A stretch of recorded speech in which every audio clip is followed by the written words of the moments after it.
வணக்கம். HKS voice media நேயர்களே, 2026 சட்டசபை தேர்தல் முடிவுகளுக்கு பிறகு தமிழக அரசியலில் குறிப்பாக அதிமுகவிற்குள் தினமும் ஒரு பூகம்பம் வெடித்துக் கொண்டிருக்கிறது.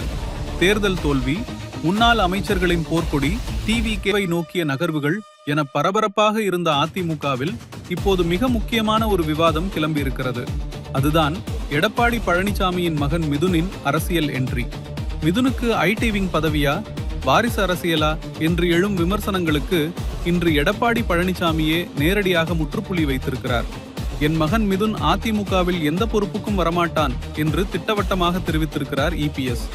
இந்த திடீர் மறுப்புக்கு பின்னணியில் இருக்கும் உட்கட்சி மோதல்கள் என்ன, CV சண்முகம் வைத்த விமர்சனம் என்ன, அக்ரி கிருஷ்ணமூர்த்தி கொடுத்த பதிலடி என்ன, முழுமையாக பார்ப்போம். விஷயம் என்னவென்றால், கடந்த 13ஆம் தேதி அதிமுக தலைமை அலுவலகத்தில் ஒரு முக்கியமான ஆலோசனை கூட்டம் நடந்தது. அந்த கூட்டத்தில் எடப்பாடி பழனிசாமியின் ஆதரவாளர்கள் மற்றும் சில நிர்வாகிகள் EPSன் மகன் மிதுனை நேரடி அரசியலுக்கு கொண்டு வர வேண்டும், அவருக்கு இளைஞரணி அல்லது IT விங்கில் முக்கிய பதவி கொடுக்க வேண்டும் என்று வலியுறுத்தியதாக தகவல்கள் கசிந்தன. தற்போதைய IT விங் செயலாளர் ராஜ் சத்யனிடம் இருக்கும் பதவியை பறித்து மிதுனுக்கு கொடுக்க EPS திட்டமிடுகிறார் என்றும் செய்திகள் பரவின. இது அதிமுக தொண்டர்கள் மற்றும் அடுத்த கட்ட தலைவர்களிடையே பெரிய கொந்தளிப்பை ஏற்படுத்தியது. இதற்கு உடனடியாக ரியாக்ட் செய்த IT விங் செயலாளர் ராஜ் சத்யன், அரசியலில் இல்லாதவர்களை, கழக பொதுச் செயலாளரின் குடும்பத்தினரை தொடர்ந்து விவாதத்திற்குள் இழுத்து கழகத்திற்கு எதிராக ஒரு தவறான நரேட்டிவை செட் செய்கிறார்கள். தேர்தலில் ஏற்பட்ட பின்னடைவு, அதன் பின் நடந்த உட்கட்சி நிகழ்வுகளால் தொண்டர்கள் ஏற்கனவே பல வலிகளை சுமந்து வருகிறோம். இந்த நேரத்தில் இது போன்ற தேவையற்ற விஷயங்கள் பேசுவதே தவறு என்று தன் குமுறலை ஓப்பனாகவே வெளிப்படுத்தினார். ராஜ் சத்யன் ஒருபுறம் வேதனைப்பட, EPSோடு ஏற்கனவே முரண்பாட்டில் இருக்கும் முன்னாள் அமைச்சர் CV சண்முகமோ தன் மகனை அரசியலுக்கு கொண்டு வர எடப்பாடி பழனிசாமி நாடகம் போடுகிறார் என்று மிக கடுமையான விமர்சனத்தை முன்வைத்தார். 2026 தேர்தலில் அதிமுக படுதோல்வி அடைந்த பிறகு CV சண்முகம், SP வேலுமணி போன்றவர்கள் தனி அணியாக செயல்பட்டனர். வேலுமணி மீண்டும் EPSயிடம் வந்துவிட்டாலும் CV சண்முகமும் விஜயபாஸ்கரும் EPSஐ சந்திக்கவில்லை.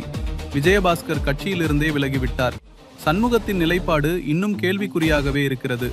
இந்த சூழ்நிலையில்தான் EPS அணியைச் சேர்ந்த முன்னாள் அமைச்சர் அக்ரி கிருஷ்ணமூர்த்தி செய்தியாளர்களை சந்தித்து CV சண்முகத்திற்கு அணுமின் நிலைய பதிலடி ஒன்றை கொடுத்திருக்கிறார். அவர் பேசும்போது, அதிமுக பொதுச் செயலாளர் பழனிசாமி போட்ட பிச்சையில் வெற்றி பெற்ற சண்முகத்திற்கு பழனிசாமி குறித்து பேச எந்த தகுதியும் இல்லை என்று மிக ஆக்ரோஷமாக பேசியிருக்கிறார். மேலும் இந்த தேர்தலில் தமிழகத்திலேயே மிக அதிகமான 96,000 வாக்குகள் வித்தியாசத்தில் வெற்றி பெற்றவர் EPS தான். அவர் அரசியல் நிகழ்வுகளில் ஒருபோதும் தன் மகனை முன்னிறுத்தியதே கிடையாது என்றும் சண்முகத்திற்கு தெளிவுபடுத்தியுள்ளார்.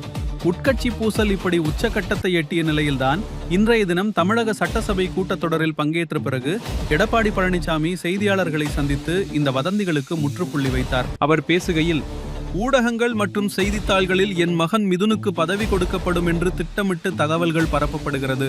அதில் எந்த உண்மையும் இல்லை. என் மகன் மிதுன் அதிமுகவில் எந்த பொறுப்புக்கும் வரமாட்டார்.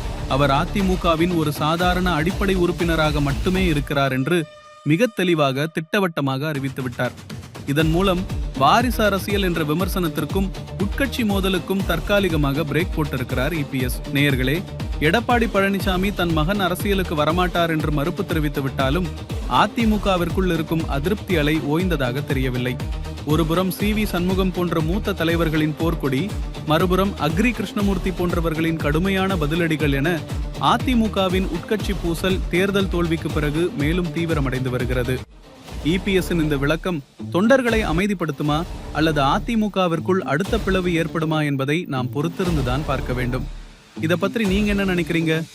எடப்பாடி பழனிசாமியின் இந்த அதிரடி மறுப்பு வாரிசு அரசியல் விமர்சனங்களுக்கு முற்றுப்புள்ளி வைக்குமா?